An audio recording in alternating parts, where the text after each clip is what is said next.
Thanks for joining us on the NBC Connecticut YouTube page. I'm Mike Heideck, talking face to facts with Holly Sullivan, the brand new president of the Connecticut Citizens Defense League. We're talking about gun safety and legislation. And as she leads her organization, she's the first woman to ever lead the organization. And you told me earlier that you're the only woman in the country right now. Leading a state-level Pro-2A group. Yeah. There are women's groups, but I'm currently the only state level from what I understand. Yep. One of the things that your organization does is it tries to support gun owners and legislation when it comes in the state of Connecticut. You actually hold workshops so gun owners can learn how to talk to legislators. What happens at these workshops? So really, we make sure that people understand the process. And we want to make sure that they understand, how do you get in touch with your representative? You know, we frequently hear that they're the lawmakers. No, they represent you. They represent your district, your interests, and the folks in your community. So if there's something that's happening in Hartford that you don't agree with, we're there to teach you not how to lobby them. We're not a lobbyist organization. We're here to teach you how to be a participant in democracy, right? And that's what this is about. So it's about letter writing. How do you approach them? What kinds of things do they find valuable information? So we host these legislative workshops where people can just say, hey, you know, I'm maybe not a gun owner, but I'm worried about the Second Amendment. Maybe they're seeing some things that are going on today that they have concerns about, and they just want to know better, how do I get involved and how do I be heard?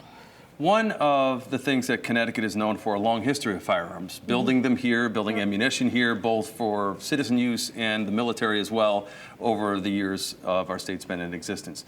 One of the things our state was first to do in the country was to adopt the red flag law that happened at the lottery after the lottery shooting. I think it was back in 1999. Since then, only 2 or 3 other states have adopted a red flag law, but most recently, though, back in 2019.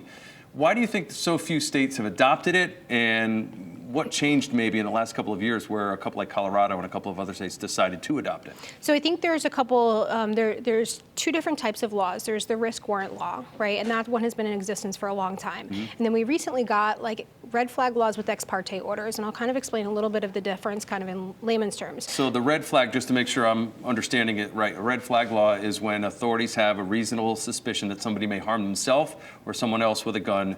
They have an opportunity through the courts to seize the guns. Is that how it works? So under a risk warrant, which we've had in Connecticut for quite a long time, the individual still has the right to due process, where they can stand before a judge and a judge makes a decision where they can actually weigh it and say you are a risk and your firearm should not be in your possession.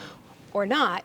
Under what became our ex parte risk warrant change with a more recent legislation is when somebody files a restraining order or something like that, they can check a box, and the police have the opportunity to go in and take the firearms without that person being able to stand before a judge first. And that's a major concern in this state because people in different communities can be targeted for many different reasons. And we want to make sure that people have the opportunity to have due process and to be heard by the court.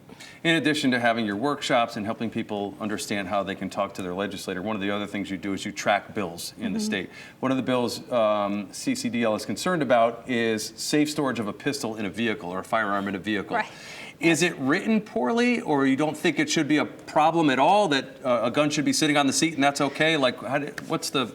Well, I mean, we have a major problem in this state with car vandalisms and thefts, right? It's happened at my house, where it is a chronic problem. If you go on social media today, there's probably not a town where somebody's complaining that somebody wasn't in their car that night. So when you actually have a small safe, it is an easier target for a smash and grab.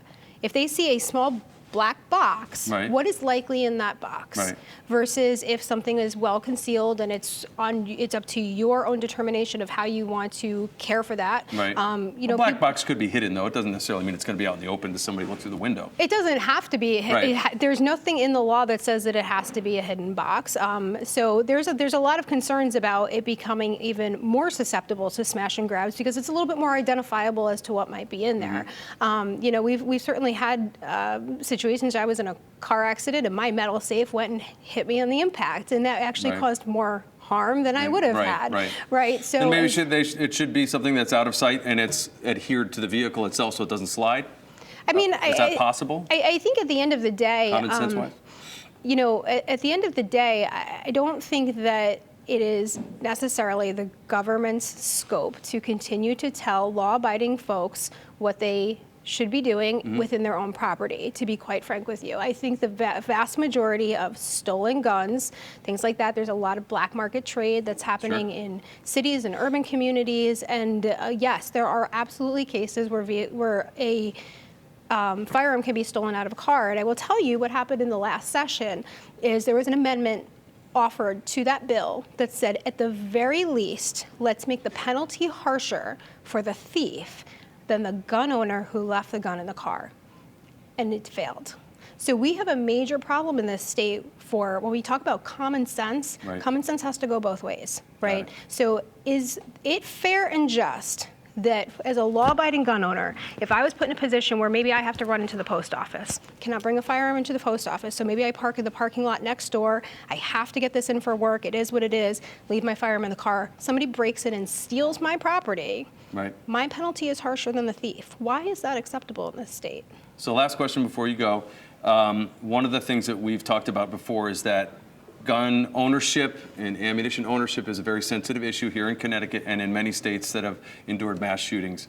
One of the things when this conversation comes up, however, is that both sides are very, very rigid. And it seems it can be hateful speech that goes back and forth between both groups. Is there something we can do to sort of ratchet down the rhetoric and hopefully come to some common sense solutions for both sides? Yeah, absolutely. I think we need to, first and foremost, see each other as human beings. And I think one of the things that's always very hard for me is I'm the mom, I'm a single parent of a 6-year-old first grader.